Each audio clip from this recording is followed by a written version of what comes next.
नमस्कार, मैं हूं संजय शर्मा। आप देख रहे हैं 4 PM न्यूज नेटवर्क। संडे का दिन है, राजीव नारायण शर्मा जी का आप सबको इंतजार है। और सुबह से मुझे ट्रोल किया गया कल से, जब रिजल्ट आने शुरू हुए, कि अब राजीव नारायण शर्मा नहीं आएंगे क्योंकि राजीव नारायण शर्मा की एक और भविष्यवाणी गलत हो गई। उन्होंने कहा था केजरीवाल की सरकार बनेगी, लेकिन नहीं बनी। मैंने राजीव नारायण शर्मा जी से कहा, आज बीमार हो, ठीक हो, लेकिन आपको आना जरूर है। मैं भी पूछूंगा कि ये क्या हनुमान जी से कनेक्शन गड़बड़ हो गया है?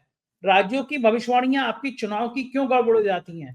क्या हनुमान जी कहते हैं कि दूर रहो भैया, इस तरह की भविष्यवाणी मत करो? उन्होंने क्या तर्क दिए, ये मैं आपको सुनवाता हूँ। हर बार की तरह मैं आपसे कहूंगा कि अगर आपको ज्योतिष में यकीन है तो ये प्रोग्राम देखिए, ज्योतिष में यकीन ना हो तो मत देखिए। मुझे ज्योतिष में यकीन है, इसलिए मैं ये प्रोग्राम करता हूँ। राजीव जी सड़क छाप ज्योतिषी नहीं है, पढ़े लिखे इंजीनियर हैं। अध्यात्म में रुचि थी, इसलिए वो ज्योतिष का अध्ययन करने लगे। कई राज्यों के चुनाव में जीत की उनकी भविष्यवाणी गलत हुई है, ये भी सही है। लेकिन ये भी सही है कि उन्होंने कहा था कि ट्रंप भारत का इतना अपमान करेंगे कि कोई सोच नहीं सकता। तब मुझे लगा कि कैसा कैसे हो सकता है। हमारे प्रधानमंत्री जी के दोस्त हैं वो, प्रधानमंत्री जी चुनाव लड़ाने गए, उनका कह के गए कि अब की बार ट्रंप सरकार। लेकिन उनकी भविष्यवाणी सही हुई। जिस तरह हथकड़ी और बेड़ी में लिपटे हुए हमारे नौजवान, हमारे साथी भारतीय उतरे जहाज से, उसने पूरी दुनिया में हमारा सिर शर्म से झुका दिया। हम वो मुल्क थे जो घास की रोटी खाकर लड़े हैं, अपने स्वाभिमान के लिए, अपने मान के लिए। लेकिन इस पर बीजेपी ने, भारतीय जनता पार्टी ने, सरकार ने कुछ नहीं बोला। सुधीर चौधरी जैसे तिहाड़ी रिटर्न ये बात अपने शो में कह रहे थे कि भाई क्या गलत हो गया, इलीगल गए थे तो इलीगल तरीके से थोड़ी, लीगल तरीके से थोड़ी ना वापस लाएंगे। अरे डूब मरो पत्रकारिता के कलंक। छोटे छोटे मुल्कों ने अमेरिका के जहाज उतारने को मना कर दिया, कहा अपना जहाज वापस ले जाओ, हम अपने जहाज भेजेंगे और अपने जहाज से हम अपने भारत देश के लोगों को लाएंगे। भारत के सरकार इतनी हिम्मत ना जुटा सकी, और पता नहीं किस मुंह से प्रधानमंत्री अमेरिका जा रहे हैं। अमेरिका क्यों जा रहे हैं, क्या खेल है ट्रंप का, ये भी खुलासा इस शो में। बहुत दबंगी से आज शानदार तरीके से शो हुआ है। मेरी रिक्वेस्ट है, पूरा चैनल शो देखिएगा, उससे पहले चैनल को सब्सक्राइब और ज्वाइन कर लीजिएगा। चलते हैं राजीव नारायण शर्मा जी के पास। 4 PM न्यूज नेटवर्क में स्वागत है राजीव नारायण जी आपका। आपके चक्कर में आज मुझे मेरे को बड़ा ट्रोल कर रहे हैं लोग। कह रहे हैं कि भाई राजीव जी से कह दो कौन जीतेगा कौन हारेगा, ये भविष्यवाणी ना किया करें। क्योंकि राजीव जी बजरंगबली जो है, राजीव जी से नाराज हो जाते हैं कि यार तुम भक्त तो मेरे हो, तुम कहाँ नेतागिरी के चक्कर में पड़े हो। इसलिए जब चुनाव में जीतने हारने की भविष्यवाणी करते हैं तो वो गलत हो जाती है। तो बजरंगबली जी का कनेक्शन जो है वो चुनाव को लेकर गड़बड़ हो जाता है, ऐसा लगता है राजीव जी। वरना आपकी अधिकतर भविष्यवाणियां सही भी बहुत होती है, लेकिन ये चुनाव वाली गड़बड़ हो जाती है। आपने कहा केजरीवाल की सरकार बनेगी, डिब्बा हो गया गोल। लोग मुझसे कह रहे हैं कि राजीव जी क्या क्या बातें बातें करते हैं। आप सफाई दीजिए, आपने अब क्या बताएंगे आप? हाँ, बिल्कुल ठीक कह रहे हैं संजय जी। एक बात मुझे याद है कि पिछले मध्य प्रदेश, राजस्थान और छत्तीसगढ़ के चुनाव से पहले, लास्ट वाला नहीं, उससे पहले मैंने प्रेडिक्शन की थी, सक्सेसफुल प्रेडिक्शन कि तीनों राज्यों में बीजेपी हारेगी। तो एक बहुत बीजेपी के बड़े नेता का मेरे पास फोन आया। वो कहने लगे कि यार, बोले यार ऐसा मत करिए, क्योंकि आपको तो पता ही है मेरा उठना बैठना बीजेपी के नेताओं के साथ ज्यादा रहा है। अभी भी है, मेरा दूसरी पार्टियों में संपर्क है ही नहीं कोई। भाई अभी आम आदमी पार्टी और कांग्रेस में मैं किससे मिला हूँ? किसी से ज्यादा कोई मेरा मिलना मिलना। वैसे भी मैं दिल्ली ज्यादा मूव करता भी नहीं हूँ। तो उसमें वो प्रेडिक्शन सही है। उसके बाद पता नहीं क्या हुआ, क्या नजर लगी है कि उसके बाद वो पॉलिटिकल प्रेडिक्शन फेल होती जा रही हैं। तो उसका कई सारे कारण है। देखिए, मैं तो हमेशा आप लोगों को बताता हूँ कि मैं एक ज्योतिष का एक स्टूडेंट हूँ अभी भी, और हमारे गुरुजी ये कहा करते हैं, ऐसा महासागर है कि अपने पूरे जीवन काल में आप 5% भी ज्योतिष जान पाए तो आप बहुत बड़े आदमी बन गए, क्योंकि इतना अथाह सागर है। तो मैं सबसे बड़ी बात ये बताऊं कि आप लिमिटेड जो है रिसोर्सेज के साथ काम करते हो। आपको याद होगा, आपके 2 प्रोग्राम में मैंने अरविंद केजरीवाल और आप पार्टी की से रिलेटेड बातें करी थी, जिसमें मैंने आपको कहा था, बहुत शुगर कोटेड वर्ड्स में कहा था। अरविंद की हॉरोस्कोप मुझे कमजोर दिख रही थी, तो मैंने कहा कि अरविंद जी के लिए परेशानी वाला समय है, और अरविंद जी को किसी तरह की कॉन्स्पिरेसी और इनके खिलाफ जो है कोई षड्यंत्र का रोल आता है। क्योंकि मैंने बताया भी था, इनकी 7.5 शुरू हो रही है। दूसरा, शनि की महादशा, शनि इनके जन्म का नीच का है, और 8वें घर में अगले महीने जा रहा है। तो 8वां घर अच्छा नहीं माना जाता सिंह लगन के लिए। तो वहां मुझे दिख रहा था कि इनको जेल जैसी यात्रा या इनका हेल्थ की भी प्रॉब्लम इनके लिए आने वाली है। तो अरविंद की हॉरोस्कोप तो कभी किसी तरह का चीज मुझे ऐसी नहीं दिखा रही थी जिसको कि मुझे बहुत संभल करके बोलना पड़ा। हाँ, आम आदमी पार्टी की कुंडली फिर मैं दिखाता हूं। आम आदमी पार्टी की यह कुंडली है। अब ये कुंडली संजय जी ऐसी कुंडली है कि जिसमें दशाएं पूरी 10वें घर से संबंध आने, 10वां घर सत्ता का है। तो मैंने आपके पिछले प्रोग्राम में भी कहा था कि कोई एलिमेंट्री ज्योतिष जानने वाला भी व्यक्ति इतनी बड़ी गलती नहीं करेगा, वो कहेगा यार ये पार्टी तो सत्ता में आ जाएगी। अब एक छोटी सी जानकारी और नई शेयर करना चाहता हूं। शुक्र की महादशा आम आदमी पार्टी की चल रही है। शुक्र में शनि और चंद्रमा का प्रत्यंता था जब ये रिजल्ट आए हैं। तो इसमें दो ग्रह जो है आपके स्त्री ग्रह हैं, फीमेल प्लैनेट्स हैं। वीनस भी फीमेल प्लैनेट है और मून भी फीमेल है। आतिशी देखिए, मैं आज जब आप वो मतलब जो अभी 2 दिन पहले जब आंकड़े आए हैं, 1 दिन पहले कल जो आए थे, तो उसमें मैं देख रहा हूं बड़े बड़े दिग्गज नेता हार गए, लेकिन आतिशी अपनी सीट बचा ले गई है। ठीक है, तो स्त्री ग्रह का इंपॉर्टेंस ज्यादा है। काश, अब देखिए ज्योतिषी के सामने समस्या होती है संजय जी, मैं किसी का राजगुरु तो हूं नहीं, किसी पॉलिटिकल पार्टी से जुड़ा हुआ नहीं हूं, कोई मेरी बात को सुनेगा, क्यों सुनेगा भैया वो मेरे को, मैं कोई ऐसी को तुर्रम खा तो हूं नहीं, लेकिन मैं अपनी बात कह सकता हूं। तो अगर काश आप राजगुरु होते हैं तो आप राजा आपके हिसाब से एक्ट करते, मैं राजा तो हूं नहीं। तो मैंने एक ग्रहों का संकेत दिया कि ये पार्टी की कुंडली में सरकार बनाती हुई दिख रही है, ये पार्टी की कुंडली। और साथ में कांग्रेस का, तो जब आपने पूछा तो मैंने कांग्रेस का तो साफ साफ मैंने किया था कि कांग्रेस की इस समय दशा अच्छी नहीं है। 6 मार्च के बाद अच्छी दशा शुरू होगी। और हल्के से ये भी कहा था एक आध सीट आ जाए तो आ जाए, थोड़ी वोटिंग परसेंटेज बढ़ जाएगी, इससे ज्यादा कुछ नहीं होने वाला। सो कांग्रेस का मुझे दिख नहीं था। हाँ, बीजेपी की कुंडली मैंने कहा था कि भाई आम आदमी पार्टी के पास अगर किसी और की कुंडली अगर अच्छी है तो बीजेपी की कुंडली में वो गोचर का चंद्रमा उस दिन, जिस दिन रिजल्ट आए हैं उस दिन ठीक ठाक था। अब मैं एक नई चीज आज आपके सामने शेयर करना चाह रहा हूं, और मुझे ये शेयर करना चाह रहा हूं कि मैं एक पैटर्न देख रहा हूं संजय जी। मैं अभी 2 दिन पहले किसी एक फंक्शन में गया था, बहुत सारे जर्नलिस्ट थे वहां पर नोएडा में। तो मैंने एक बात उन लोगों से शेयर की। देखिए, ज्योतिषी को याद रखिएगा, ज्योतिषी का काम केवल भविष्यवाणी करना नहीं है। भविष्यवाणी एक छोटा सा पार्ट है, उसको विषय को समझाने के लिए चारों तरफ की नॉलेज होनी चाहिए। इसीलिए वराहमिहिर ने जब ज्योतिषी, अच्छे ज्योतिषी के 10-12 गुण बताए थे, तो उसमें ये कहा था कि उसको उवा पोह पटु, मतलब उसके पास एक बात को कई एंगल से कहने समझाने का कला आनी चाहिए। अब जैसे मैं सुन रहा था कल किसी का, 2 लोगों का वो आया जो उन्होंने अपनी रील वगैरह शेयर की कि वो ज्योतिषी हैं, नामी ग्रामी ज्योतिषी हैं, कि वो दिल्ली में तो बीजेपी की सरकार बन जाएगी और अरविंद केजरीवाल हार जाएंगे, लेकिन वहां पर बेस नहीं बता रहे। देखिए, भविष्यवाणी गलत हो सही हो एक अलग हिस्सा है, लेकिन आपको सब्जेक्ट को क्लैरिफाई करना पड़ेगा कि आप जो स्टेटमेंट दे रहे हो वो किस बेस पे दे रहे हो। अगर हम ऐसे ही कोई स्टेटमेंट देंगे, इसका मतलब हमारी लाइकिंग उन लोगों से है या हम उसकी विचारधारा को मानते हैं, तो हमारी बात मानी जाएगी। मेरा काम कभी भी ये नहीं है, मेरे गलत हो जाए भविष्यवाणी, लेकिन मैं, आप लोगों को पता है कि मैं बकायदा कुंडली हाथ से बना करके और ये मार्किंग करके एक होमवर्क करके दिखाता हूं। गलत हो जाए, हम परीक्षाएं देते हैं तो परीक्षा में कभी अच्छे नंबर आते, कभी नहीं आते, वो समय की भी बात है। मेरी भी तो अपनी कुंडली है, मेरी भी तो अगर दशा अगर गड़बड़ होगी तो मेरी बात पूरी होती हुई दिखाई नहीं देगी। तो मैंने आपको ये बताया कि भाई देखिए, इस क्या नाम है, तो मैंने जब उस मीटिंग फंक्शन में ये कहा कि बीजेपी के पिछले अभी इस साल का, मुझे तो हैरानी होती है, बीजेपी की जो वर्षफल है वो बहुत अच्छी नहीं है, लेकिन इस साल जो बीजेपी का वर्षफल आप लोगों को मैंने दिखाया भी है कि बीजेपी की कुंडली में जो वर्षफल इतना अच्छा नहीं है कि बीजेपी की इतनी बड़ी सत्ता बन जाती। और 3 राज्यों के परिणाम आए हैं, लगातार गलत बातें भी हुई हैं बीजेपी के लिए, लेकिन तीनों में एक पैटर्न देखिएगा संजय जी। आप पत्रकार होने के नाते अपने साथी पत्रकारों से विषय की कि जहां जहां बीजेपी की सरकार रिपीट होती है, तो एक पैटर्न देखने में आ रहा है कि वहां पर लोकल ब्यूरोक्रेसी उनके कंट्रोल में होती है और बम्पर जीत आ रही है।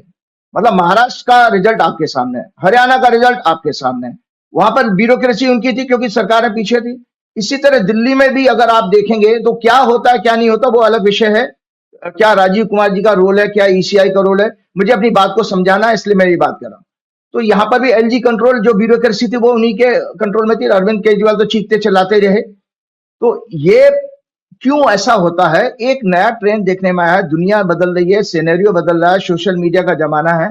हमने आपको एक बार पुस्तक दिखाई थी, मुझे आज अपनी बात को शेयर करते करते ये कहना मेरी भविष्यवाणी गलत हुई है दर्शकों, मेरे लिए चिंतन का विषय। मैं और दूसरा ज्यादा इंफॉर्मेशन डेटा के साथ फिर आऊंगा आपके पास। मैं उससे कम भागने वाला तो हूं नहीं कि आगे भी मैं बंद कर दूंगा, नहीं हो जाए गलत हो जाए, लेकिन मुझे सब्जेक्ट को आपको समझाना है। क्योंकि जैसे मैंने इस कुंडली में आम आदमी पार्टी की कुंडली दिखाई थी आपको कि भाई 4-10 एक्सिस की दशा है, चौथा अगर 10वां अगर एक्टिवेटेड है किसी का तो उसके लिए अपमान कैसे हो सकता है, सत्ता तो आ रही है।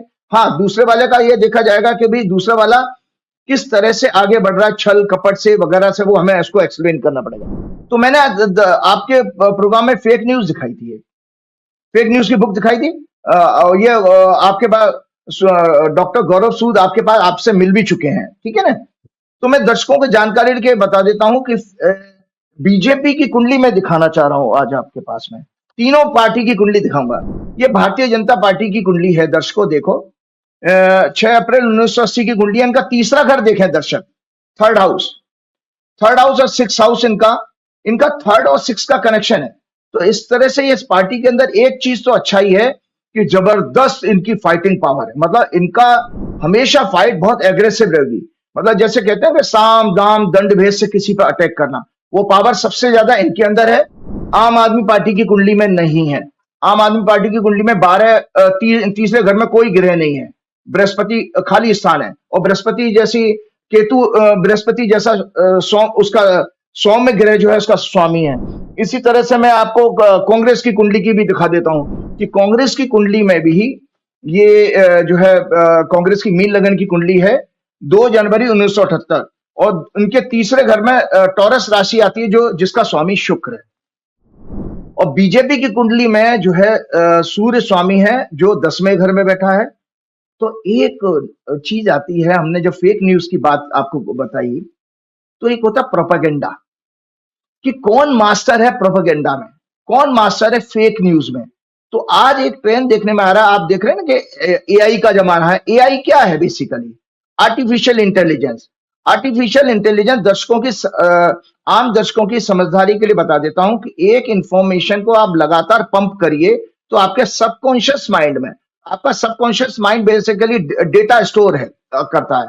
उसने डेटा स्टोर कर लिया, उसको डेटा को वो फिर आप ज्यादा दिखाते रहिए तो वो उसका परसेप्शन, उसकी थिंकिंग, उसकी इमोशंस, सारी चीजें उसके हिसाब से बन जाएंगी। तो बीजेपी ने वर्षों से इस चीज पर काम किया। जैसे राहुल गांधी को पप्पू बनाया, तो पप्पू बनाया उसका काम उन्होंने 2012 से शुरू कर दिया था। तो उनके पास एक अच्छी कोई प्रोफेशनल टीम रही होगी कि उन्होंने फेक न्यूज पर बहुत काम किया है। तो आज आप ये देखिए कि बीजेपी को कोई मैच नहीं कर सकता। आज जितनी भी पॉलिटिकल पार्टीज हैं, चाहे वो ममता बनर्जी हो, चाहे अखिलेश हो, अरविंद केजरीवाल हो, कांग्रेस हो, कोई भी हो, जब तक हम बीजेपी की प्रोपेगेंडा वॉर को अगर नहीं समझेंगे, उसको अगर हम एक्सपोज नहीं कर पाएंगे, तो हम कोई चुनाव जीतने में क्या नाम है सफल नहीं हो सकते। उसका कारण भी है क्योंकि उनके पास सारा धन संपदा और उनकी सारी तंत्र उनके हाथ में है। तो मैं दर्शकों के लिए जानकारी के लिए छोटी सी शेयर कर देता हूं फेक न्यूज क्या है। तो इस फेक न्यूज में मैंने छोटे से कुछ पॉइंट्स बनाए थे। ये पूर्व काल में संजय जी वॉर के टाइम में यूज की जाती थी। पहले राजा महाराजा इस चीज को यूज करते थे। जो बीजेपी आज कर रही है, बीजेपी जानती है कि सीधे सीधे सदाचार और नैतिकता और एथिक्स के मामले में अगर हम वो चुनाव लड़ेगी तो वो कभी नहीं जीत सकती। उनको इस तरह के प्रोपेगेंडा वार को करना ही करना है। तो उसमें इसकी डेफिनेशन कही गई है दर्शकों फेक न्यूज के लिए, it is a guerrilla communication. क्योंकि 3rd हाउस जो होता है, मैंने आप लोगों को ये किताब दिखाई थी, तीसरा घर हमारा कम्युनिकेशन का होता है। हम जो कम्युनिकेट करते हैं, प्रचार कैंपेन जो है 3rd हाउस से देखा जाता है। तो प्रचार बीजेपी का किस तरह का है, जो कि वास्तव में इस समय मासेस को इफेक्ट कर रहा है। भारत की कुंडली में मैंने आपके पिछले प्रोग्राम में भी कहा था 2015 में चंद्रमा की दशा शुरू होती है और चंद्रमा हमारा इमोशन और परसेप्शन का लॉर्ड है। इसीलिए 2010 से परसेप्शन को एक्सप्लॉइट करके एक पार्टी लगातार सत्ता में बैठी हुई है और जिसका कि अंत अगस्त 2025 तक रहेगा। उसके बाद मंगल की जब दशा आएगी, मैंने आपके पिछले प्रोग्राम में कहा था Mangal is a planet of logic and reasoning. और मंगल भारत की कुंडली में, जो भारत की कुंडली आपके दर्शकों को मैं दिखाना चाहता हूं, भारत की कुंडली में दर्शक देख ले, मंगल दूसरे घर में बैठा हुआ है। दूसरे घर से चौथी दृष्टि से ये पांचवें घर को देखेगा। पांचवा घर होता है स्टूडेंट्स का, और पांचवा घर दर्शकों को आपकी जानकारी के बता, पांचवा घर लॉजिक और रीजनिंग का भी है, पांचवा घर इमोशंस का है, पांचवा घर लॉजिक और रीजनिंग का भी है। तो जब तक हमारे लॉजिक और रीजनिंग मजबूत नहीं होंगे तब तक हम किसी चीज को विजुलाइज नहीं, डिफरेंशिएट नहीं कर पाएंगे, विजुलाइज नहीं कर पाएंगे। तभी आप देख रहे हैं हम कैरिड अवे हो जाते हैं। शीश महल तो शीश महल, उस मान लिया लोगों ने शीश महल है, जबकि वो मुख्यमंत्री आवास था, तो उस चीज को एक्सप्लॉइट किया प्रोपेगेंडा वार में। तो पूर्व काल में भी हमें एक मिलिट्री के कुछ ऑफिसर्स ने भी बताया कि आचार्य जी, इवन आज के मॉडर्न डे में भी हम लोग दुश्मन के पड़ोसी देश के दुश्मन के यहाँ पर्चे बंटवा देते हैं, हेलीकॉप्टर से गिरवा दिए पर्चे फेक न्यूज के, कि तुम्हारा ये जनरल मारा गया या तुम्हारा वो हमने पोस्ट कब्जा कर ली। फेक न्यूज का मॉडर्न टाइम में मिलिट्री भी यूज करती है। तो ये बताया the tactics of guerrilla war in the 6th century book the art of war by a Chinese general. ये चाइनीज जनरल ने कहा था, ये एक आर्ट ऑफ वॉर है। चुनाव, वो आज उसको आप चुनाव मान लीजिए, क्योंकि बीजेपी तो वॉर की तरह से हर चीज को लड़ती है। तो इसके अकॉर्डिंग क्या है, नो व्हेन टू फाइट, ध्यान से सुने दर्शक, know when to fight and when not to fight, avoid what is strong and strike at what is weak. जब कौन सा समय कमजोर है तब हमें स्ट्राइक करें। Know how to deceive the enemy, दूसरे एनिमी को कैसे धोखा देना है।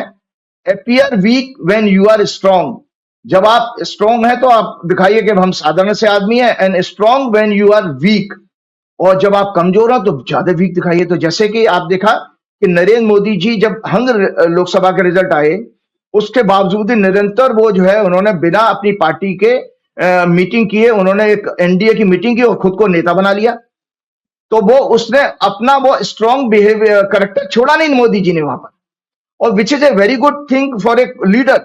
ये सब लोगों को सीखना चाहिए। जैसे अरविंद जी की छोटी सी, अगर अरविंद जी से मैं तो कभी मिला नहीं हूं, अगर मैं कहता तो अरविंद जी को ये स्टेटमेंट कभी नहीं देना चाहिए था। जब लोकसभा के चुनाव में उनको बेल मिली थी, संजीव खन्ना जी ने बेल दी थी, तो उन्होंने ये कहा कि जब वो वोट मांगने गए हैं, लोकसभा का प्रचार कर रहे थे, कि आपका वोट मुझे जेल जाने से बचा सकता है। एक लीडर को, पार्टी के लीडर को इतना डिफेंसिव होकर के डिप्रेसिव नहीं बोलना चाहिए, क्योंकि ये गलत है। आप तो लड़िए, बोले कि ठीक है मैं 100 साल जेल में रह सकता हूं आपकी वजह से, मुझे कोई दिक्कत नहीं, मैं आपके लिए लड़ूंगा। तो एक स्टेटमेंट की बात आ जाती। तो मैं आपको बताता हूं, महाभारत की एक स्टोरी में लेके जाता हूं दर्शकों, क्योंकि मेरा सब्जेक्ट है, मुझे आज समझाना। मेरी भविष्यवाणी गलत हुई है कि मेरे हिसाब से, मेरी गणना में आम आदमी पार्टी को ही सत्ता में आना चाहिए था। रिजल्ट कुछ और है, अलग है, कोई बात नहीं। ये क्या 10वें दिन जब हमारा महाभारत का युद्ध पहुंच गया था, 10वें दिन, तो गुरु द्रोणाचार्य ने दुर्योधन को अश्योर किया, गुरु द्रोणाचार्य ने, कि मैं युधिष्ठिर को बंदी बना लूंगा। उसके बाद पांडव सेना जब डिफेंसिव हो जाएगी, बंदी बना लूंगा मैं। ये बात किसी तरह कृष्ण को पता लग गई कि lord Krishna the adviser of Pandav knew it would be difficult to defeat Dronacharya. तो उनको पता था द्रोणाचार्य को, ये क्योंकि सब तो शिष्य थे, ये हरा नहीं पाएंगे। तो कृष्ण को जब ये पता लगा, तो कृष्ण ने द्रोणाचार्य को डिमोरलाइज करने का एक फेक नैरेटिव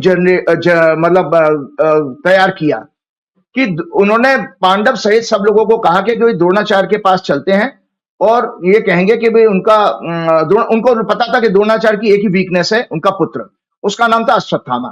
तो जब अश्वत्थामा को उसको न्यूज लेके पहुंचे हैं कि भैया अश्वत्थामा मारा गया, तो द्रोणाचार्य को विश्वास नहीं हुआ इस चीज का। तो द्रोणाचार्य ने कहा कि नहीं, ऐसा हो नहीं सकता, उनको तो पता मेरा बेटा इतना स्ट्रांग है। तो उन्होंने युधिष्ठिर के बारे में, उनको पता था कि ये सत्य बोलते हैं हमेशा, तो इसलिए युधिष्ठिर से पूछा कि युधिष्ठिर तुम बताओ क्या हुआ। तो युधिष्ठिर को भी पता था, क्योंकि भीम ने अश्वत्थामा नाम का हाथी तो मार दिया था। तो युधिष्ठिर ने कहा कि जी गुरुजी, अश्वत्थामा मारा गया, परंतु वो आगे लाइन बोले थे, लेकिन परंतु हाथी। उसी दौरान कृष्ण ने स्मार्टली शंख बजा दिया और तोरई मतलब जो होता है और वाद्य यंत्र बजाए, जिससे कि वो बात छिप गई, दब गई। उसके बाद द्रोणाचार्य को डिमोरलाइज हो गए, उन्होंने मेडिटेशन किया और फिर अर्जुन के पुत्र धृष्टद्युम्न ने जो है उनका गर्दन काट दी। इस तरह से आपने देखा ना कि Krishna, so even during that period Krishna also cleverly use of strategy, the weapon of misinformation or fake news as a tactic to guerrilla war. मतलब फेक न्यूज जो है, तो आपने जितनी भी ये अभी इस कैंपेन में देखी, शीशमहल, राजमहल, ये सब चीजें फेक न्यूज का जितना बाजार इसमें गया, मोदी जी हमेशा करते भी यही हैं। जैसे लोकसभा में भी उन्होंने वो शीशमहल का बात कह दी, और लोकसभा में फिर वो दोबारा गलत बोले हैं कि वो अंबेडकर जी को, मतलब मोदी जी की हैबिट है, वो मोदी जी इस चीज में मास्टर हैं उनके फेक न्यूज के मामले में, कि मोदी जी ने कहा कि वो अंबेडकर को हराने में जो है नेहरू जी का हाथ था, कांग्रेस का हाथ था, फलाना ठिकाना, 2 लोकसभा के चुनाव का वो बता रहे थे। तो मैं दर्शक बताता हूं कि जो इट क्रिएट्स फेक न्यूज क्या है, basically it creates significant public confusion regarding current events. So propaganda war क्या है, मैं इसलिए बता रहा हूं, मेरे मन में बहुत था कि मैं आज जो देश में देख रहा हूं संजय जी, इस समय फेक न्यूज है। और यूथ, क्योंकि मैं जानता हूं, मेरे कई सारे मित्र मेरे से बात करना बंद कर चुके, मैं तो पढ़ता हूं, मेरे पास तो उतना भगवान ने, हनुमान जी ने विजडम दिया कि मैं तथ्य को पता लगा लेता हूं। तो दर्शकों, आज मैं 4-5 पॉइंट्स पे आप लोगों को एक जानकारी देना चाहूंगा, शेयर करना चाहूंगा कि इस फेक न्यूज से बचा कैसे जाए। फेक न्यूज क्या है, ये तो मैंने एक पौराणिक कहानी सुना करके भी आपको बता दिया। तो फेक न्यूज कितने प्रकार की होती है, दर्शक ये सुने कि मेरा प्रोग्राम आज से यही है कि ज्योतिष तो हम करते ही रहते हैं, हम आगे भी बात करेंगे। तो propaganda war, even after centuries, fake news has been used as a form of guerrilla communication to harm the reputation of an opponent. मतलब एक अपोनेंट की रेपुटेशन को आप बर्बाद कर दो, उसको बता दो, जैसे इसमें अरविंद केजरीवाल को खत्म किया गया इस चुनाव में, इसी तरह राहुल गांधी को 2012 से किया गया। तो फेक न्यूज प्रोपेगेंडा वार क्या है कि किसी की रेपुटेशन को डिमिनिश करना, खत्म करना, चाहे वो पॉलिटिकल फिगर हो, सेलिब्रिटी हो और ब्रांड हो। It has been used in military and political efforts carefully aimed at spreading fake news and disrupting public opinion. इससे क्या है ना, आप पब्लिक ओपिनियन में उसकी छवि खराब कर रहे हो, मतलब आप छवि कर, और आपने देखा होगा मोदी जी हमेशा इस चीज को इस्तेमाल करते हैं। जैसे कि मैं दर्शकों आपकी जानकारी के लिए बता दूं, मोदी जी का ज्ञान और राहुल गांधी के ज्ञान को आप कंपेयर कर लीजिएगा।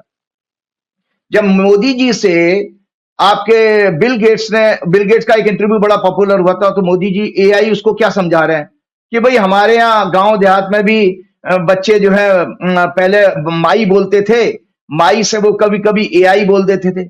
मतलब मोदी जी का ज्ञान कितना एआई के बारे में, उन्होंने कहा कि बच्चे हमारे बचपन से ही एआई बोलते आए हैं, वो माई एआई उन्होंने कर दिया।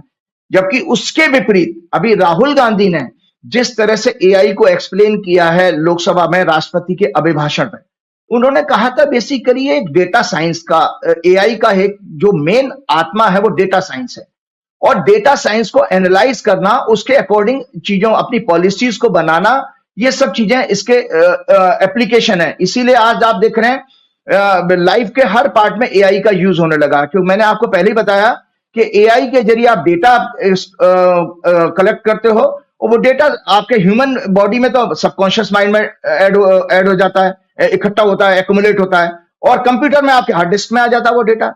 तो राहुल गांधी समझाते हैं कि राहुल गांधी का समझाना था कि जब तक आप जातीय जनगणना नहीं कराओगे, कोई डेटा नहीं होगा, तो हम पॉलिसी बनाएंगे कैसे। तो दर्शकों यहां पर देखो नॉलेज की बात, मतलब मोदी जी का आईक्यू लेवल और राहुल गांधी के आईक्यू लेवल में जमीन आसमान का फर्क है। एक व्यक्ति मॉडर्न सब्जेक्ट को मॉडर्न तरीके से समझा रहा है, और दूसरा व्यक्ति ये कह रहा है जो सत्ता में 2014 से बैठा कि ये तो हमारे बच्चे अम्मा और माई और एआई कहते रहते थे, तो इसलिए एआई का मतलब वही अम्मा और उससे बना दिया उन्होंने।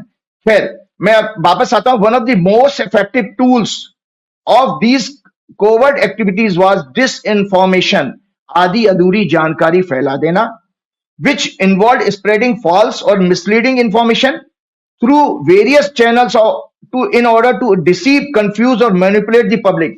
So आप देख रहे हैं लगातार बीजेपी की कुंडली में मैंने दिखाया, क्योंकि बीजेपी की कुंडली में मिसलीड करने का, कंफ्यूज करने का पब्लिक का बहुत अच्छा योग है। ये उनकी खूबी है, यही उनका प्रचार है, जिसमें चंद्रमा नीच का और जो है क्या नाम है, शनि है उसके अंदर वक्री, उसके अंदर जो है आपके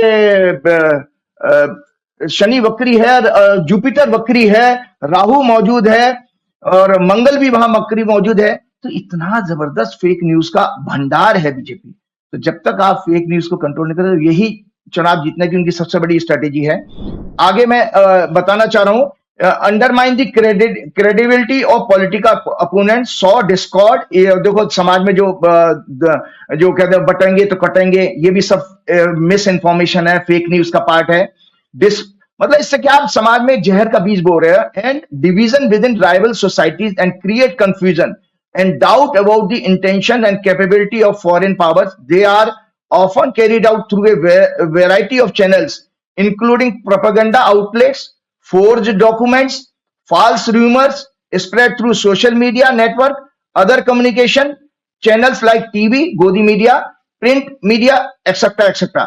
These campaigns are designed to be subtle, often using a mix of fact and fiction in order to make the false information seen plausibly and believable. Today, disinformation campaigns remain a common tool of statecraft and political warfare as government and other actors seek to shape public opinion and influence the outcome of domestic and international events.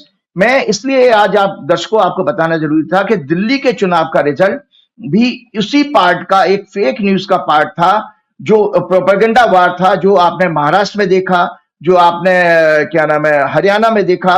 क्योंकि इसमें आपने देखा कि आप real जो है public को मौका नहीं दे रहे हो कि कितने स्मार्ट हैं ये लोग, कि जो रियल चैलेंजेस आ रहे हैं देश के सामने, कि रुपया आपका गिर रहा है, आपकी अर्थव्यवस्था खत्म हो चुकी है। आपके 100 साल के इतिहास में कभी पहली बार हमारी मेमोरी में ये आया कि हमारे बच्चे हथकड़ियां डाल करके, बेड़ियां डाल करके लाए जा रहे हैं।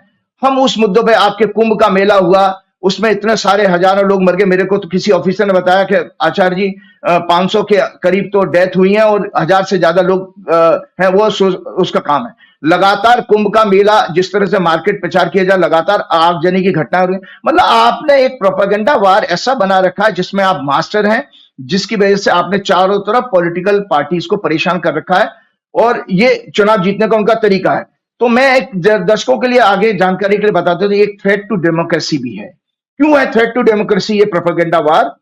Democracy both in US and और मजे की बात देखिए, यूएस में भी डोनाल्ड ट्रंप ने इसी तरह से लड़ाई जीती। वहां मोदी जी ट्रंप को इसलिए नहीं मिलने गए थे क्योंकि उनको भी पता था कि भाई कमला हैरिस जीत के आने वाली हैं।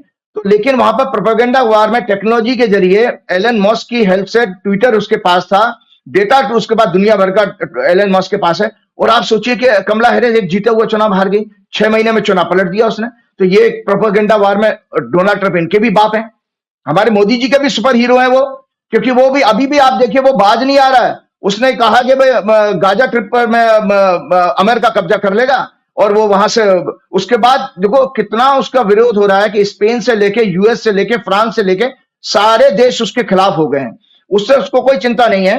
खैर डेमोक्रेसी तो मैंने कहा बाय न्यू एज टेक्नोलॉजी, ये लिखा है democracy both in US India has been compromised by new age technology, particularly social media platform, cheap newsprints and pressure of Godi media outlets that are perceived to be sitting in the lap of government or the ruling party. These developments have led to concern about biased journalism, मतलब जो है biased journalism की तरफ लेके जाता है, have shaken the foundation of the fourth pillar of democracy. The reputation of journalism has been compromised, leading to the spread of misinformation, जो TV channel करते रहते हैं। आप देखिए, मैंने तो देखना बंद कर दिया। And reduction in substantive policy debate. Content can be posted by users without any substantial credential, which can further be amplified by many on social media platforms like Facebook, X, WhatsApp, Instagram, without any fact checking, filtration on editorial judgment. These tweets or posts can have a reach comparable to any other traditional news channel, influencing people's perception and damaging the reputation of the target subject. मेरा कहने का मतलब है, जो हम लोग कहते थे कि परसेप्शन का वार है, तो वास्तव में राजनीति परसेप्शन का वार बन चुकी है। और जब तक आप परसेप्शन का वार क्यों इस समय हाईलाइटेड है, मेरे उस मूल रिप्लाई में आप चले जाइए। बार बार मैं कह रहा था कि चंद्रमा की दशा चल रही है, भारत की भी और बीजेपी की भी। लेट द मून दशा गेट ओवर, उसके बाद दूध का दूध पानी का पानी आएगा, जहां पर लोग सत्य जानेंगे और उसके बाद सड़कों पे आना शुरू होगा। अल्टीमेटली देखिए ये रिवॉल्यूशन की तरफ लेके जा रही है कि जहां पर जब लोग वापस सत्ता, और पॉलिटिकल पार्टियों के लिए भी ये मैसेज है, डिसहर्टन होने की जरूरत नहीं है। कोई भी यहाँ पर संसार में परमानेंट टिकने के लिए नहीं आया। और याद रखिएगा, ये रामायण मैं दिखा रहा हूं, हमेशा आपको दिखाता रहता हूं रामायण। ये रामायण है। देखिए रामचरितमानस, रामायण के आपका मूल स्टोरी क्या है। रावण भी बहुत स्मार्ट था। रावण ये जानता था कि मैंने अगर पाप किया है तो मेरे को पापी बनाने में मेरे इर्द गिर्द जितने लोग हैं वो भी शामिल हैं, क्योंकि इन्होंने ही मेरे अहंकार को इतना बढ़ाया है। तो उसने स्मार्टली क्या किया कि खुद सबसे बाद में मरा है, सबसे पहले एक एक करके सबको मरवाया। तो यही हाल वर्तमान सत्ता का भी ये होने वाला है, चाहे वो गोदी मीडिया हो, चाहे इलेक्शन कमीशन हो, चाहे ईडी हो या सीबीआई हो, पूरा सरकारी तंत्र हो, जो इनको साथ दे रहा है वो निश्चित रूप से एक्सपोज होगा। वो कब एक्सपोज होगा कि जब जनता सड़कों पर आना शुरू होगी, जिसके की ज्यादा दिन नहीं है, 6 महीने के बाद में आप ये परिवर्तन देखते चले जाएंगे। और एक नए संवत्सर की अगले प्रोग्राम में मैं जरूर चर्चा करूंगा कि नया संवत्सर बहुत अच्छा समाचार लेकर के नहीं आ रहा है। तो एक चीज और मैं, हाँ, फेक न्यूज, ये फेक न्यूज इफेक्ट कैसे करती है। Fake news can have a significant impact on consumer behaviour, cognition, जो मेंटल हेल्थ है उसके ऊपर असर डालती है। It can influence public opinion, beliefs and perception by presenting false mislead information. The data of fake news should be stored in our subconscious mind through a repetition of such fake information. When people start believing fake news, they may make decision based on incorrect information, leading to unintended consequences. Fake news impacting person's choice, misleading products, false advertising claims campaign, disinformation campaign, fabricated news.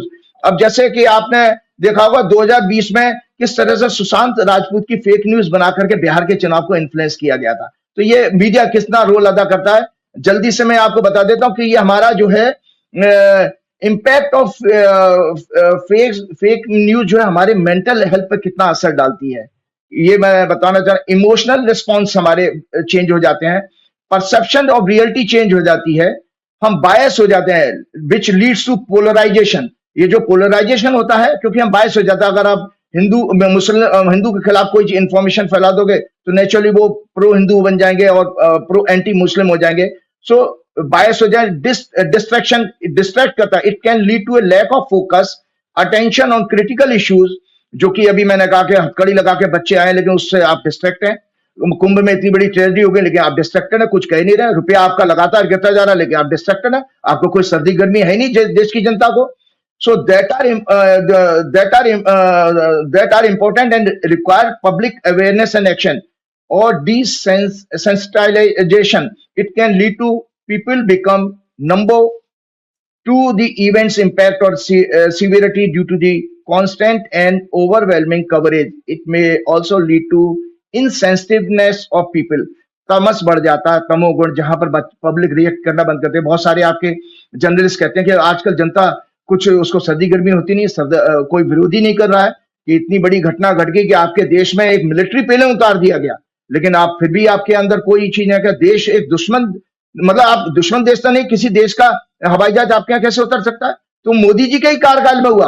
और आपको पता होना चाहिए संजय जी, मोदी जी के कार्यकाल में 2014 से 12,000 से ज्यादा इंडियंस को डिपोर्ट किया है अमेरिका ने। जहां मोदी जी अमेरिका से संबंध बनाने के लिए बहुत लालायित रहते हैं और बड़े अच्छे संबंध हैं। और सबसे बड़ी बात, एक बहुत अच्छी जानकारी है, मैं आपको साथ शेयर करता हूं कि कितना बड़ा कोई न्यूज क्या नाम है, नेता पावरफुल होना चाहिए।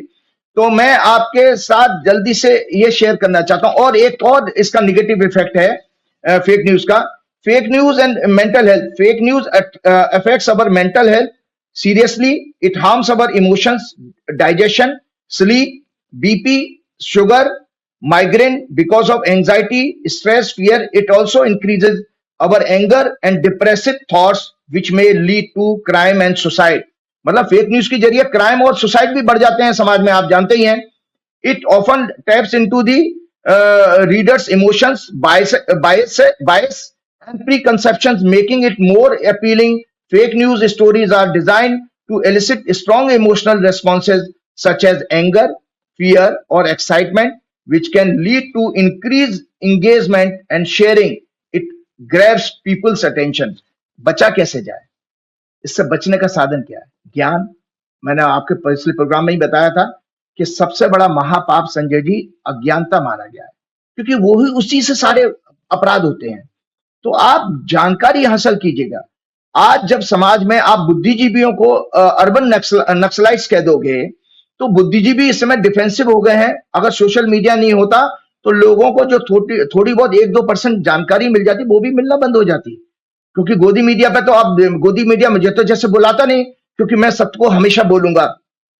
तो संजय जी आपको मैं बता देता हूं, फेक न्यूज जानकारी जज को जानकारी के लिए बताता हूं, कुछ ऐसी साइट से जब भी आपके पास कोई व्हाट्सएप का चैट या कहीं फेसबुक का चैट आता है, आप इन वेबसाइट के थ्रू क्या नाम है चेक कर सकते हैं। जब तक वो चेक नहीं करेंगे, और पढ़े लिखे हम जैसे पढ़े लिखे लोगों का काम यह है कि हमारे जो गरीब लोग हैं, जो मजदूर लोग हैं, जो साधारण लोग हैं, उनको हमारे छोटी छोटी गोष्ठियां करके, और पॉलिटिकल पार्टी का भी है कि जनता के बीच में जाके उसका फेक न्यूज का उनको एक्सपोज जरूर करना चाहिए, बताना चाहिए कि भाई ये सत्यता क्या है। जब तक वो नहीं करेंगे, सिंपली ऑफिस में बैठ के पॉलिटिक्स नहीं हो सकती।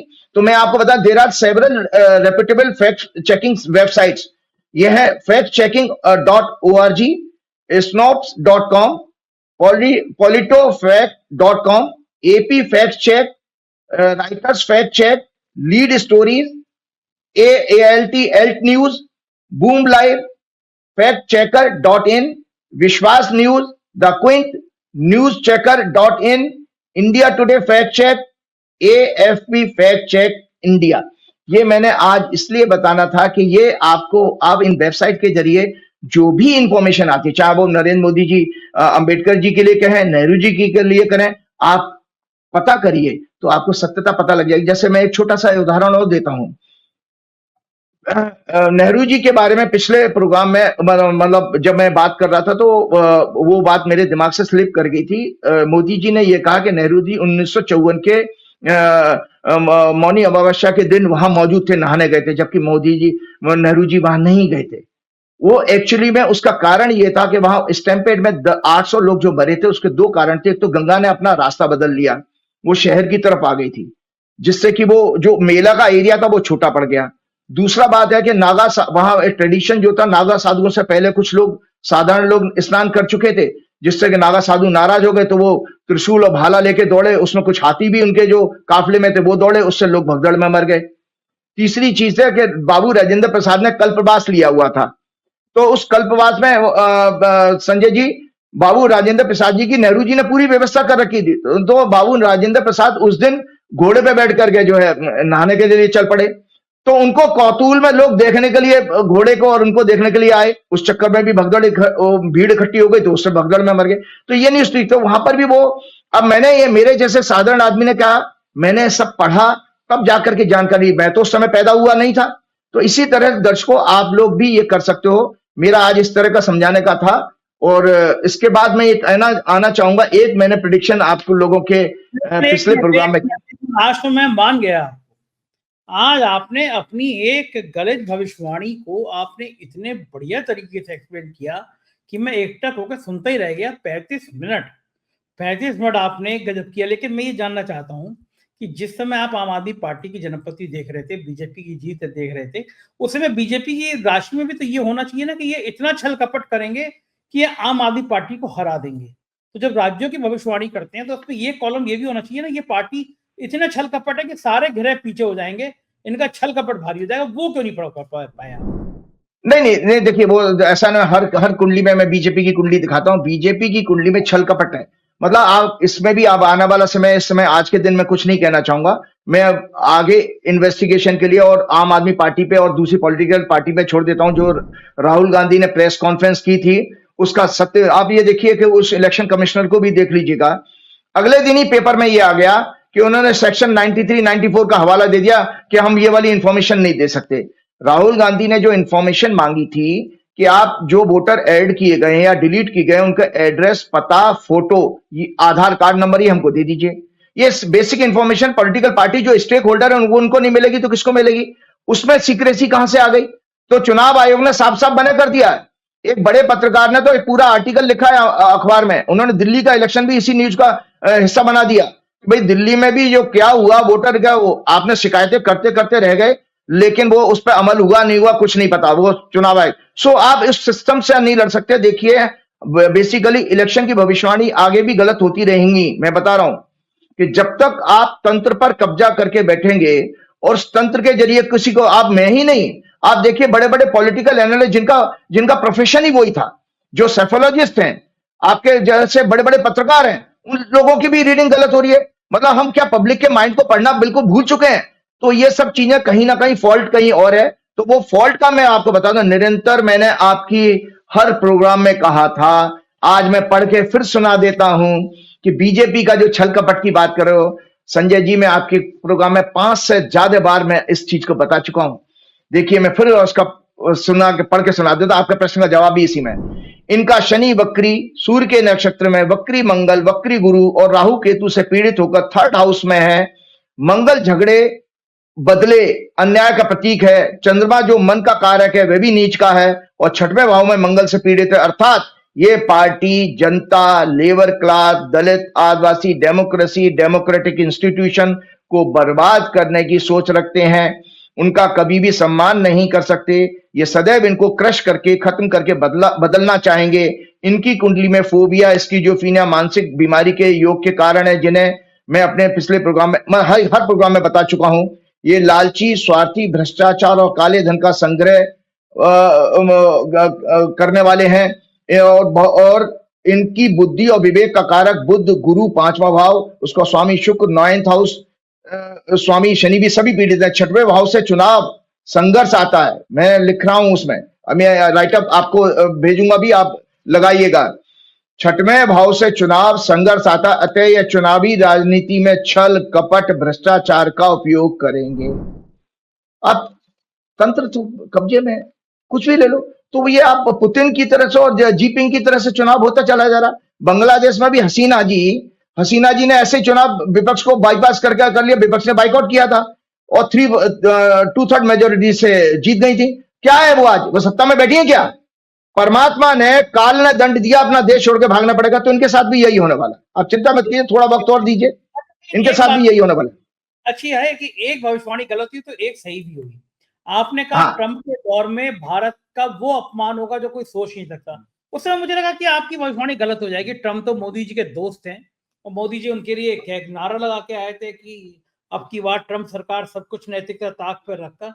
लेकिन आपने कहा था कि सबसे बड़ा अपमान होगा, तो वाकई में मुल्क का सबसे बड़ा अपमान हुआ। पहली बार भारतीय हथकड़ी और बेड़ी लगा के वापस गए। सुधीर चौधरी जैसा तिहाड़ी पत्रकार, मुझे उससे नफरत हो गई और भी पहले भी, लेकिन मैं उसका प्रोग्राम देख रहा था। पहले तो कह रहा है कि भाई बड़ी खराब बात हुई हथकड़ी बेड़ी लगा के, फिर कह रहा है कि ये इलीगल तरीके से गए थे। तो जब इलीगल तरीके से गए थे, इनको लीगल तरीके से वापस क्यों नहीं लाया जा सकता था? कितना मूर्ख आदमी है। छोटे छोटे मुल्क, उन्होंने अमेरिका का जहाज उतरने नहीं दिया। कब वापस ले जाओ, हमारे नागरिक हैं, हम अपने जहाज से सम्मान पूर्वक इनको वापस बुलाएंगे।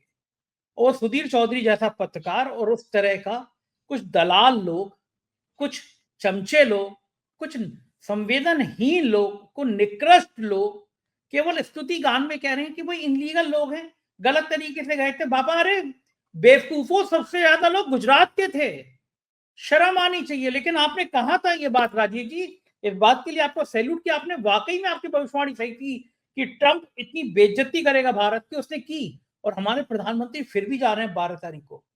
मेरे को बड़े विश्वस्त सूत्र ने बताया, एक मैं आज आपके सामने खुलासा कर रहा हूं और ये खुलासा देश को हिला देगा।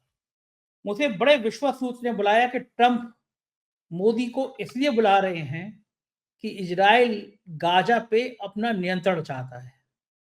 और ट्रंप मोदी को इसलिए बुला रहे हैं कि भारत, जब आप किसी पे कब्जा करने जाएंगे तो केवल सेना ही थोड़ा नहीं लड़ती है। तमाम आपको बड़े ही चाहिए होते हैं, वहां पे आपको नाई चाहिए होते हैं, खाना बनाने वाले चाहिए होते हैं, सफाई करने वाले चाहिए होते हैं, थोक में चाहिए होते हैं वो लोग जो युद्ध के मैदान पे जाएं, मर जाएं, खप जाएं। तो वो जो लेबर होती है ना, वो भारत से चाहता है।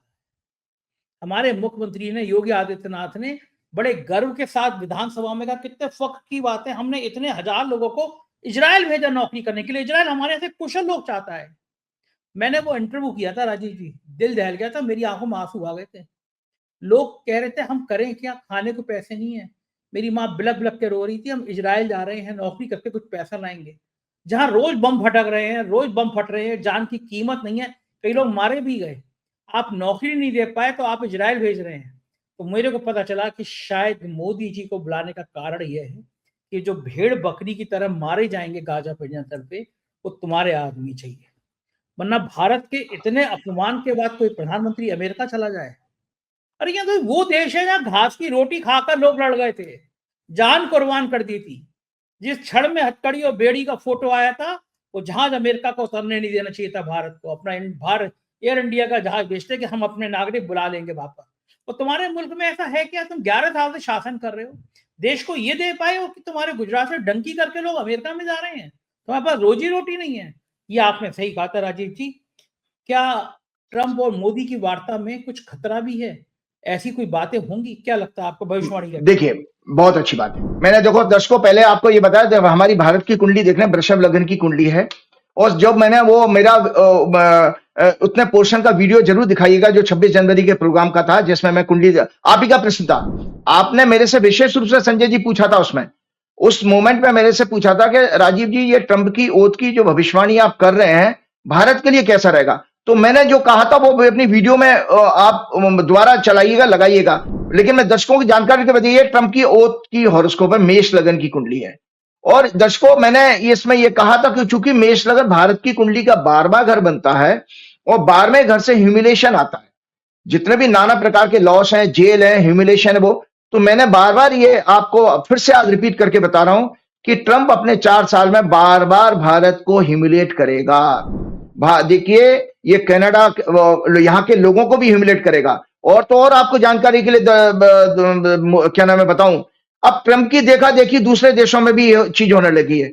सबसे बड़ा दिक्कत क्या है संजय जी, जो आपके एनआरआई वहां बैठे हुए हैं, जो मोदी मोदी मोदी करते थे, आज उन लोगों के लिए सबके लिए प्रश्न चिन्ह लग गए हैं। वो अपने रेस्टोरेंट चला रहे हैं या दूसरे कारोबार कर रहे हैं तो इंडिया से लेबर बुलवा लेते थे।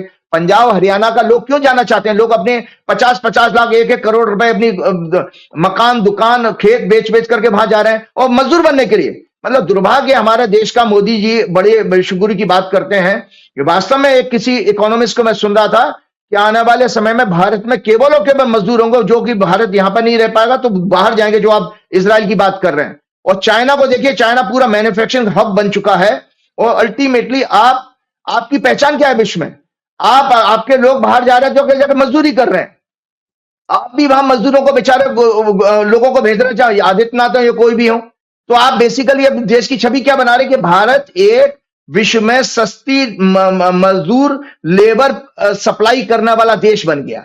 भारत ज्ञानी और उसका शास्त्रों का कोई उल्लेख नहीं है, आप लेबर सप्लाई करने वाले। और उसके विपरीत विदेश की बड़ी बड़ी कंपनियां, मल्टीनेशनल कंपनियां आपके यहाँ क्या आ रही है, इन्वेस्टमेंट करती हैं, यहां से प्रॉफिट ले जाके अपने देश में ट्रांसफर कर रही हैं। आपने ये हालत बना दी क्योंकि आपका मेक इन इंडिया वगैरह तो सब खत्म हो चुका। सो ये ट्रंप का कार्यकाल निरंतर ह्यूमिलेट करेगा। और देखिए जो आप कोलंबिया की बात करें, छोटे से देश ने आंख दिखाई, उसने कहा नहीं, अपना जहाज भेजा। और दूसरे देशों ने भी मिलिट्री का भाई, मिलिट्री प्लेन हम क्यों अपने देश में उतरने देंगे। आप इतना नहीं कह पाए, इतना साहस नहीं कर पाए। आपका विदेश मंत्री झूठ बोल गया और अगले दिन वहां पर विदेश मंत्रालय के एक अधिकारी क्या कहता है कि हमने प्रोटेस्ट अपना दर्ज करा दिया है। जबकि आपके विदेश मंत्री ने लोकसभा में झूठ बोला और ये कहा कि नहीं, वहां पर महिला लड़कियों को उनको कोई हथकड़ी वगैरह नहीं बांधी गई थी, उनके पैरों में बेड़ियां नहीं डाली गई। जबकि इंटरव्यू देने वाले सब लोगों ने बताया सबके साथ उन्होंने वही बर्ताव किया था। तो विदेश मंत्री झूठ बोल रहा है। विदेश का मंत्रालय का अगला दिन अधिकारी कह रहा है कि हमने प्रोटेस्ट दर्ज, भगवान जाने प्रोटेस्ट दर्ज कराया नहीं कराया, गॉड नोस, कौन जानता है। लेकिन संजय जी आपको जानकारी के लिए बता देता हूं, ऑस्ट्रेलिया में भी, अभी मैं अखबार में पढ़ रहा था एक दिन पहले, ऑस्ट्रेलिया ने भी क्या किया कि भारत के स्टूडेंट्स के डॉक्यूमेंट्स को चेक करने का उन्होंने भी आदेश दे दिया। अब आप बताइए कि आप इतने महंगे महंगे कोर्सेज करने, हम विदेश की यूनिवर्सिटियों की, दरअसल यूरोप समेत वेस्टर्न कंट्रीज की हम इकोनॉमी हम चला रहे हैं। हमारे यहां से इतना पैसा 50-50 लाख 1-1 करोड़ में कोर्सेज होते हैं और वहां पर हम एडमिशन ले रहे हैं। अब बच्चों को वहां पर भविष्य खतरे में पड़ गया क्योंकि मोदी जैसा बहुत ही कमजोर प्रधानमंत्री हमारे देश को मिला है कि जो कि बोल नहीं पाता। देखिए चाइना के आगे बोल नहीं पाते, सरेंडर कर गए। पाकिस्तान के आपने देखो कितना ज्यादा आपने उसको प्रोपेगेंडा किया, भगवान जाने इमरान खान से क्या सेटिंग थी। आज सर्जिकल वार के चक्कर में आप चुनाव में आपने प्रचार कर ले गए। उसके बाद आज आपने ये न्यूज गायब करा दी। दिल्ली का जिस दिन चुनाव हो रहा था, मोदी जी माला जप रहे थे, ट्रैक सूट पहन के तो नहाने गए थे वो गंगा में। मोदी जी ने जैकेट और पजामा पैंट पहन करके तो वहां डुबकी लगा रहे हो, माला दिखा रहे हैं, और उसमें उस न्यूज को गायब कर दिया जब बच्चे हथकड़ी लगा के उतर रहे। अगर वो न्यूज अगर गोदी मीडिया ने दिखाई होती तो दिल्ली का चुनाव पलट जाता। तो मेरा कहने का मतलब यह है कि आप अपने लोगों को ह्यूमिलेट कर रहे हो। तो एक छोटी सी जानकारी देते तो उसके बाद प्रोग्राम समाप्त करना चाहूंगा। मुझे किसी बड़े पत्रकार ने बताया 1980 में इंदिरा गांधी 12 लोगों के एक ऑफिसर्स के साथ में एक दल लेके इंग्लैंड अमेरिका गई थी। तो वहां अमेरिकन प्रशासन ने यह कहा, पता नहीं क्या बात थी वो जानकारी नहीं, कि एक आदमी कम कर दीजिए अपनी मीटिंग में से। तो जो है इंदिरा गांधी के पास जब हमारा विदेश मंत्रालय का ऑफिसर आया कि मैडम वो अमेरिकन प्रशासन ये कह रहा है कि हम भी एक आदमी कम कर देते हैं और आप भी एक आदमी कम कर दो, तो इंदिरा गांधी ने उसमें अपना नाम काट दिया कि ले जाओ, लिस्ट दे दो जाकर। तो ये करेजियस आदमी होता है। उसके बाद अमेरिकन प्रशासन को झुकना पड़ा और इंदिरा गांधी ने 12 लोगों के साथ ही जो है वो मीटिंग करी थी।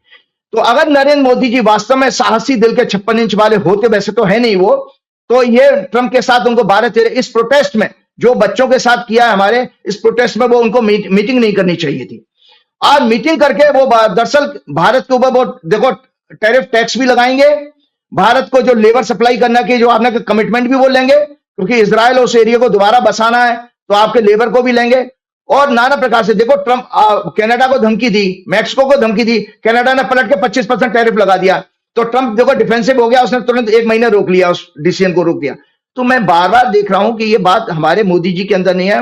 दरअसल देश के जो आजाद भारत में जो 3-4 प्रधानमंत्री हैं, उसमें सबसे कमजोर प्रधानमंत्री हमारे मोदी जी हैं। उनको अपने घूमने फिरने में, ड्रेसेस दिखाने में ज्यादा आनंद आता है, उससे ज्यादा कुछ नहीं आता उनको।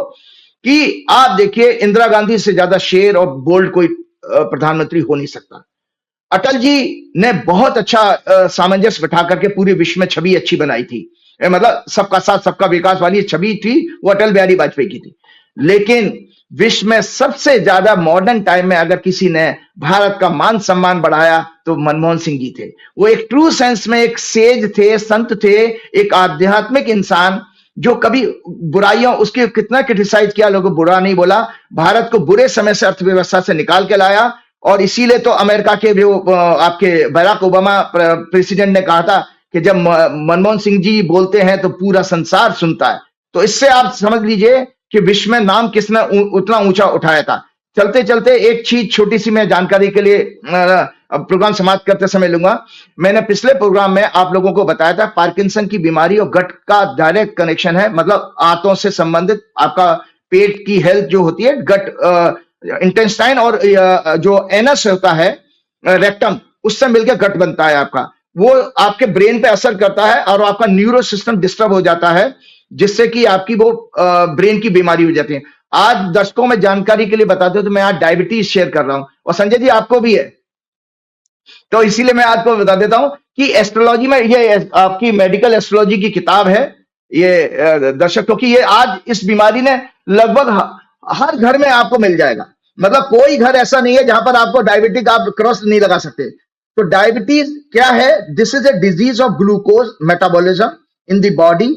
The body tends to derive energy from glucose. In the case of diabetes, there is excess glucose in the blood and body tissues, but it can be utilized. So the body starves despite there being plenty of glucose. The cause of this is the deficiency of a hormone called insulin. Hormone की deficiency, insulin की deficiency हो जाती है तो आपकी sugar बढ़ जाती है, तो आप डायबिटीज कहलाते हैं, डायबिटिक कहलाते हैं। This hormone is produced by the pancreas gland and help the body to utilize the glucose.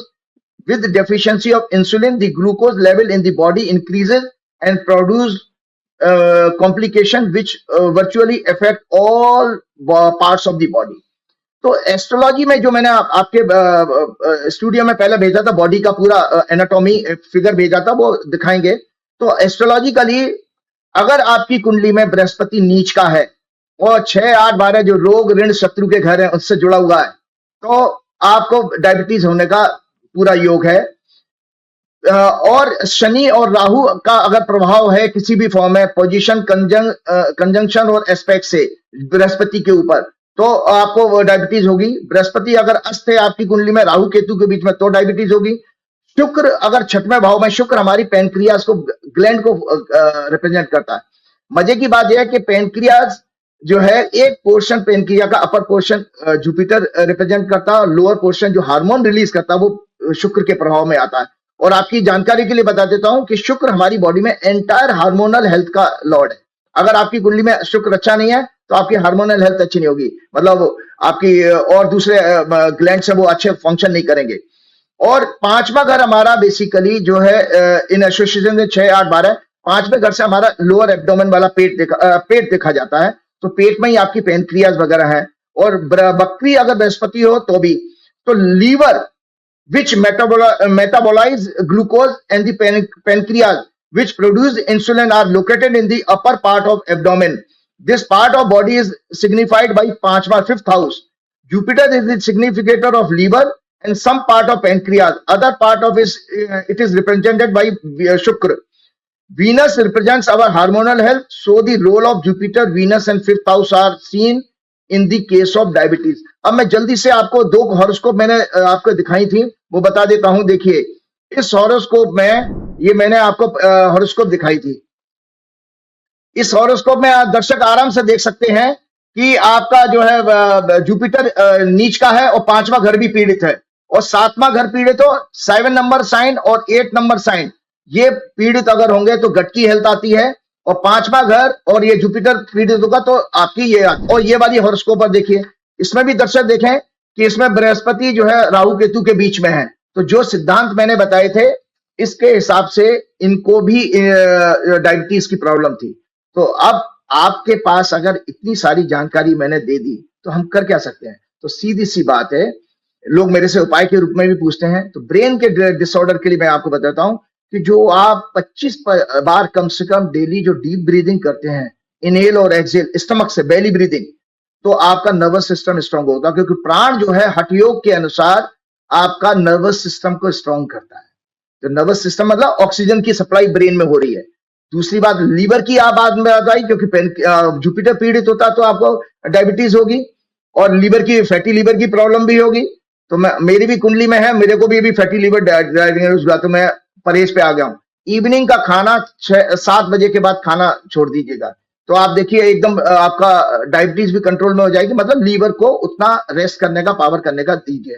चलते चलते श्री गुरु चरण सरोज रज निज मन मुकुर सुधार, वर्ण रघुवर बिमल जसु जो दायक फलचार, बुद्धिहीन तनु जान के सुमरो पवन कुमार, बल बुद्धि विद्या देव मऊ हरऊ कलेश का। जय हनुमान जय परेश। बहुत बहुत शुक्रिया राजीव जी, आपने समय दिया, थैंक यू। ये थे राजीव नारायण शर्मा जी। इन्होंने विस्तार से बताया, केजरीवाल के बारे में बताया, ट्रंप के बारे में बताया, देश का फ्यूचर क्या होने वाला है, बीजेपी का फ्यूचर क्या होने वाला है, ये भी बताया। मुझे इंतजार रहेगा आप पसंद है करते हैं या नापसंद करते हैं, लेकिन कमेंट जरूर करिएगा। शुक्रिया, थैंक यू।